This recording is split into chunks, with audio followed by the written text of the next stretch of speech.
ఏమి రో పుస్తకాన్ని అంత బలవంత పెడుతున్నావు? క్లాస్ లో నేనే క్లవర్ని. అబ్బా అంత క్లవర్వా? అయితే నువ్వు క్వశ్చన్ అడుగుతాను చెప్పురా. మనకు కలరా వ్యాధి ఏ సంవత్సరంలో వచ్చిందిరా? బ్లాక్ కలరా, రెడ్ కలరా? ఆ? అది సరేలే గాని నిన్న నువ్వు ఒక అమ్మాయికి ప్రపోజ్ చేద్దామని వెళ్ళావు, ఏమైంది?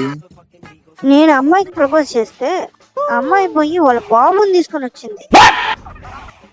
నేనేదో ఏప్రిల్ ఫుల్ డే కవర్ చేశా, లేకపోతేనా నా పరిస్థితి అంతే. ఎన్ని రోజులకు బ్రెయిన్ ఉపయోగించారా నువ్వా?